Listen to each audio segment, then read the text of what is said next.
Surely everyone goes around like a mere phantom. In vain they rushed about, heaping up wealth without knowing whose it will finally be. In Genesis 1:28, it speaks about being fruitful and multiply, filling the earth and subduing it, having dominion over the fishes of the sea, over the birds of the air, and over every living thing that moves on the earth.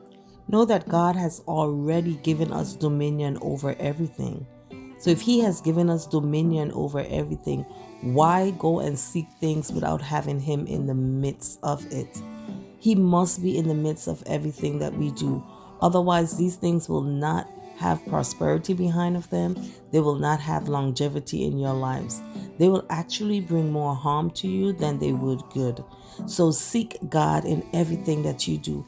Make sure it is His will, His direction. Ask Him, should you go after this? Ask Him, should you have this? And then go and seek it. But do not seek it without His approval, for it will not last in your life. It can actually be a detriment to you. It can bring you death. Seek God in everything that you do. Do not seek wealth without Him, for you cannot serve Mammon and God. So the first thing we're doing today is working on the install of the walk-in closet. Now the system that we're going to use is for modular closets, I think it's the name. I'll pop it up on the screen. So that's what we're going to use, and I'll give you guys my feeling about it after the install. So here we're removing those wire racks, those annoying wire racks that they put in these, well, they put in every bill, because I even had them in my home, and I still have some in my home that I've removed. They do not serve, the way they hang them, they do not serve a good purpose, meaning you lose a lot of space by using these. You don't have, the top needs more shelving, your bottom needs more shelving. It's like after you hang the clothes, like you feel like you ran out of space. Now this closet is 9x8 in size, and when they first did the design, they do a 3D design for you. I will pop that on the screen. I had to change the design. Know when you are ordering anything that has drawers, the price of the drawers can be doubled. Okay, so for this owner, this is not his primary home by no means at all. This is just a place that he has to stay when he is in Orlando. Okay, so again, you will call this a vacation home. He had one before, he sold it and purchased this one. So now we're installing this closet for him. The first closet that we installed in the other property, he left that one there, and that one was from IKEA. This one is, I decided to try this new company because the IKEA one, he told me the drawers used to fall apart. So I'm trying this new company. So we're now taking the wire racks out, and as you can see, it's easier to just go ahead and take all the screws out first, then pop off the shelf, the wire rack, and then remove the headless nails, I call them, those nails that they have in there. You just want to pop those out, and that'll be it. So that's what he's doing here now. He's now removing these nail heads, and then I did not get to video them putting this unit together because it was a struggle. Okay guys, this is the closet. They didn't get to finish it yesterday because I was not here, and they ran into a problem. They couldn't figure out what was the problem, so I just came in and figured it out. So they have to take these 3 units back down, these 2 units back down, and then they need to switch these pieces and these pieces with each other. Yeah, these need to switch out. Okay, so but outside of that, it looks good. It's coming together.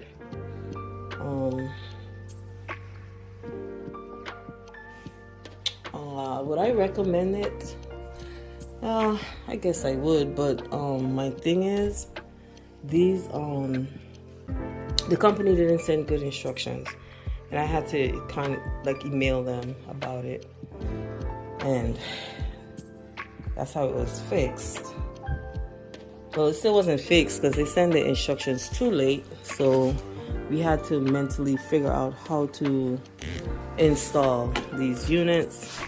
So that's the only thing I want. If you guys choose to go with this company, make sure you get the right instructions before. The boxes did not match back with nothing, like with the instructions. These pieces didn't have any labels on them, so now they sent to show you what box correspond with what unit, which you should have gotten that from the beginning. Okay, so that's what made it an ass to install, because we had to figure out what pieces goes with what. So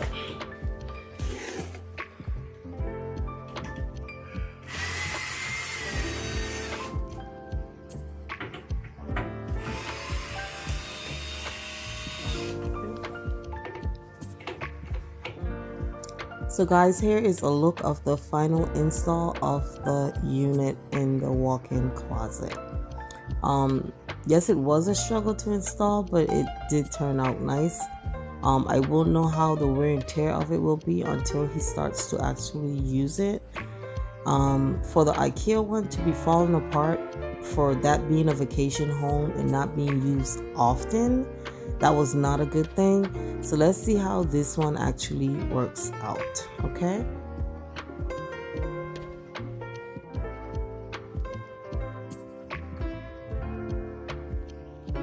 As you can see, this is a floating unit. So what I did is I elevated off the floor by 12 inches. So you do have floor space still.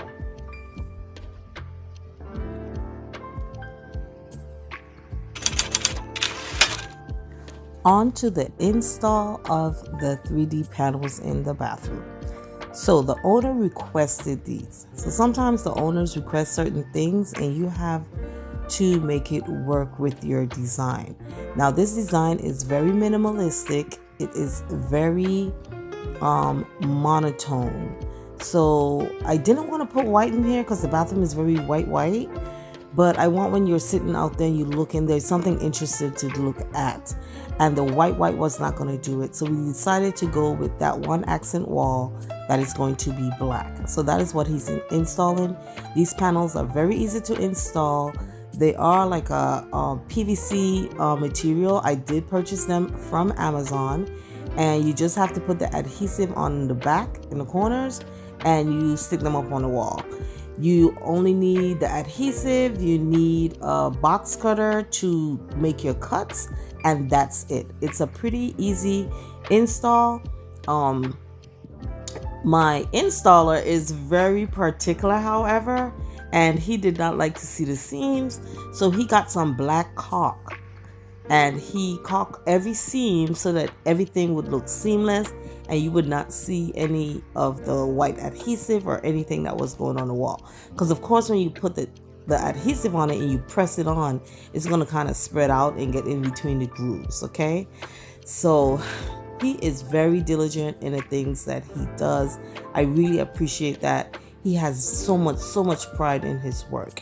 So again, I would highly recommend him if you have any work doing in Florida area. I don't know how far out of Florida he travels, but if you have any work doing, definitely make that contact. I can't put his information on the screen, but you could reach out to me, or you could reach out to Watch Chrissy work, because that's where I found him. It's her uncle, and I had this project doing, and I called her to see if he can do this work for me. He came in and he did an awesome job.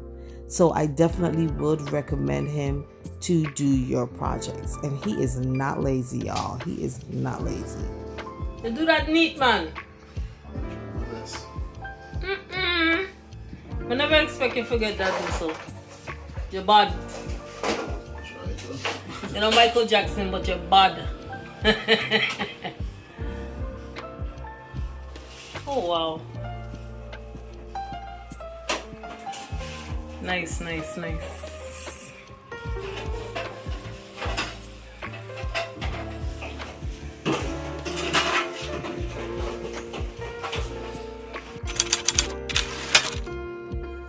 So we're back to my beautiful wall. Guys, I just love how this wall turned out. I love when I take something and I make it my own. Like, I love this. I'm thinking like, where in my house can I repeat this? Maybe the molding in the dining room needs to come down. I need to put this up. I really, really love how this turned out.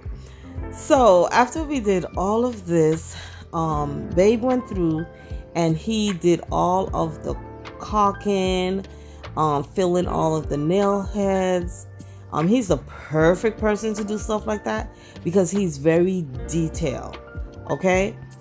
Me, I move quick. Not to say like it's not gonna look good when I'm done, but sometimes I always have to go back and kind of feel something because I was moving too quick. He will take his time and he will go through like every crack and look for every crack. So we do work good as a team when it comes to that. So now I am basically just painting because the guy had already, his name is Kevin, he had already painted this wall. So we just had to add the molding to it, and then now I'm just going through and I now just have to hand brush the paint on the moldings themselves. And I actually gave this 2 coats. Yeah, that's me, always being silly, always playing around. So I mean, I was so tired this day, like I was so tired, but I was like, let me go and knock this out and then I can start doing what I love doing, which is decorating.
Let me say this one thing.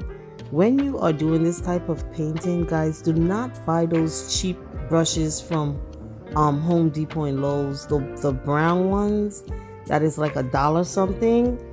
It's gonna give you problems. The hairs from those brushes are gonna come loose and they're gonna start sticking on your piece and you have to keep plucking them off. There are some other ones, I forgot the name of them, but I always buy them. They're like $5-6 if you don't want to go too expensive. But the hairs on these, I noticed, does not come out when you're using them, and they have an angle, so it's easy to get up in your crevices and stuff like that. You do not want to use those cheap brown brushes that you get like $1 something for. Those are to do other things, not your finished work. This is what you call finished work, and those will not give you a smooth finish. So here what we're doing is installing some sconces. I was gonna put some artwork on each side of the TV, but if we're going with a real minimalistic look, I would have needed artwork that would have probably been like a really simple, like creamy color, or even this mocha color that I use.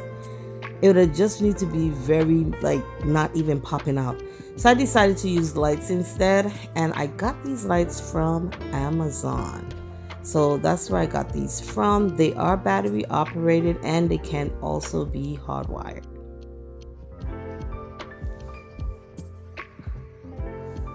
So guys, let me just tell you, the rule of thumb is when you're hanging something like this is do 7 feet, right, at center. And then you're going to see when he's hanging my artwork, the artwork is also going to be at 7 feet.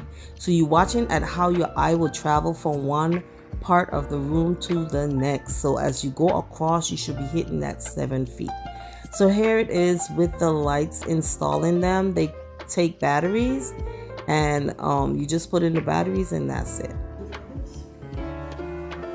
Okay guys, so this is the remote that the lights, the sconces come with. The sconces, right now we have them on battery operated, but they can also be hardwired. Am I correct? Yeah. They can also be hardwired. I don't understand how they would be hardwired though. I mean, I understand how you can hardwire them, but I don't understand how you're gonna get light from them, since that thing is a magnet thing. No, the wire is actually a charger. Where the magnet goes to, so when the current hit the wire, it charges up the light itself. Yeah, so you don't need the battery. Okay, so basically they can be wired as well, but what the wiring does, it will charge the light. But what we have in there now is actual batteries, and then you have the remote, and then you have all these different settings on the remote that you can use. You can put timer for it to be on for 30 minutes, 60 minutes. You can have them flashing. You can have them smooth.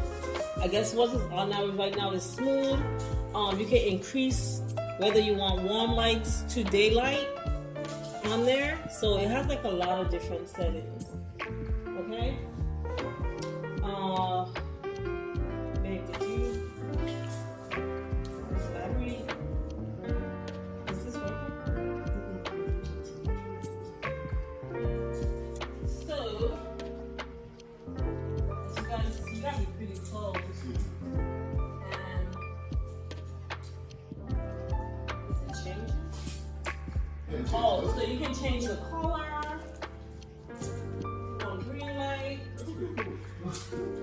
Blue light, purple light, yellow light. Let's take it back to a white light. Yeah. So you can do that. You can have it flashing the different color lights. If you have a party going on, I guess. You can keep it smooth. So the transition, it transitions smoothly. That's what smooth means. So you see it's transitioning from one color to the next very smoothly versus a flash. Okay, so and then we're gonna go back to white. So basically that's it. So these are easy install. If you don't want to run any electrical, you don't have to. You can just put batteries in it and it's the AA battery. So each one takes how many AA battery? Like 2. Each one takes 3 AA battery. Oh, I forgot to take it out and show you. I'll take it out.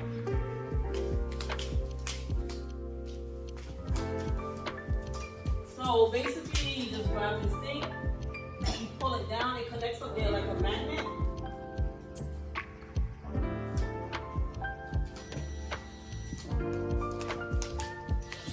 See?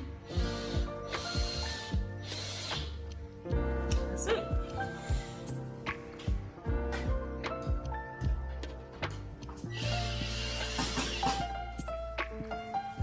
This puts a little more in it. Yeah, but right. Oh, you can create a sticker, or you just have a special design to it. You create the light, We have this artwork from RH that we're about to install. So what he's doing now is he's adding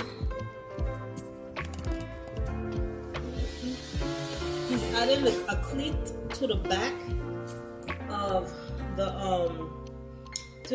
artwork, and then after that he can just drop it on the wall. So this is an easier way to hang. So you put one cleat on the wall and next cleat to the back of the artwork, and then you just have to drop it on. Okay?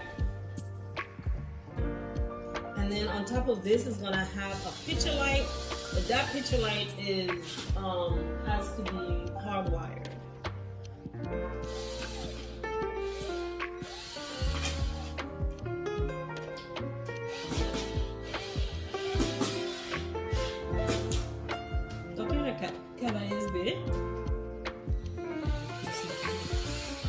The Tesla truck that coming on the road.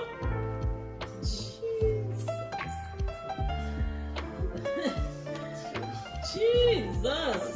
Every way to get the money. Tesla truck. That is very futuristic.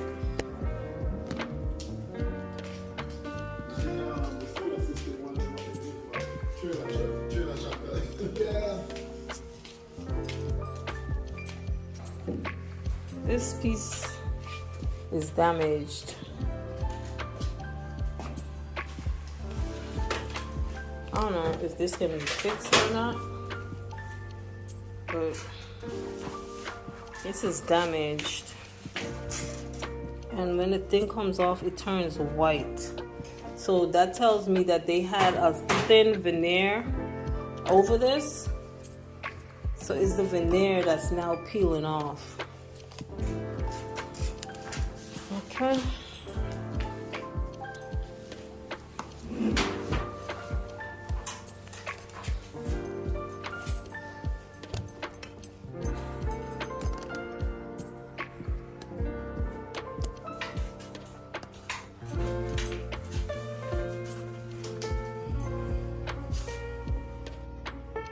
Okay, so these candlesticks you see me moving, they came from the previous home and they will not be used in this design because the design style has changed. Okay, so again, we're working with 7 foot right here. So you want to have that continuous heights of hanging your stuff throughout your space. You don't want to keep changing the height. You're gonna notice it as you go from space to space. So we're working with 7 feet at center at all times. When I did this wall, I did ensure that this middle section can accommodate my artwork. I knew what the size of the artwork was, and I knew I wanted to have at least 3 inches on each side of the artwork so the artwork can breathe within this box. Okay, you don't want it to be too clustered in, but you want to also make this trimming look like it's a part of the art. So what I love about using cleats is that when you put it up, you can slide it and move it as you want.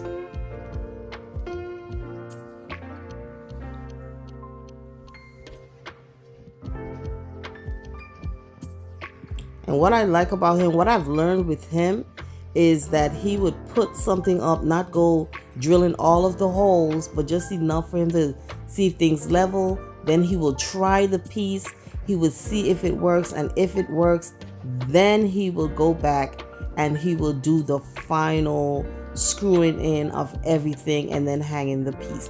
That I need to practice, because I would always trust my judgment and keep going, and sometimes I have to take down and redo it over, and then you done made all these holes in the wall, child. So I've learned that one thing from him. I've seen him doing it.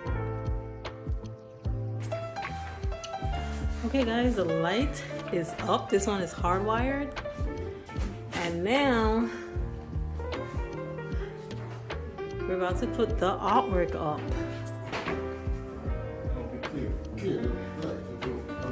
Oh snap. When I think pan that.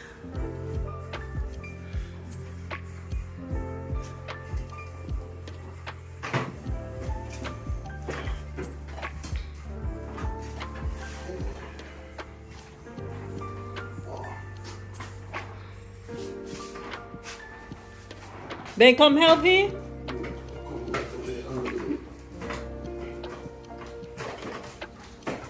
Like holding on that side for him.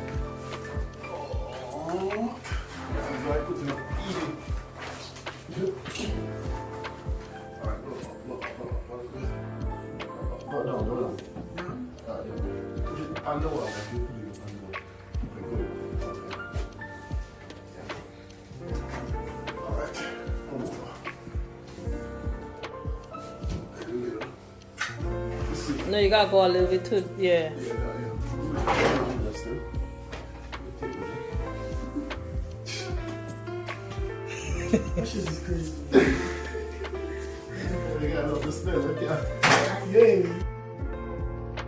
So guys, we were talking about the cost of this artwork is over $2,700 from RH.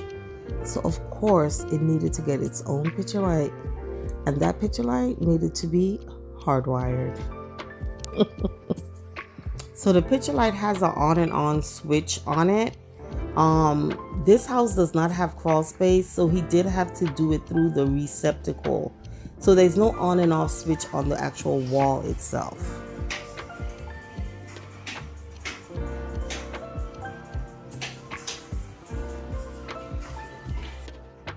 Okay family, thank you guys for watching, and I definitely want to invite you back on Wednesday video. That is where you will see my collaboration and all the other goodies.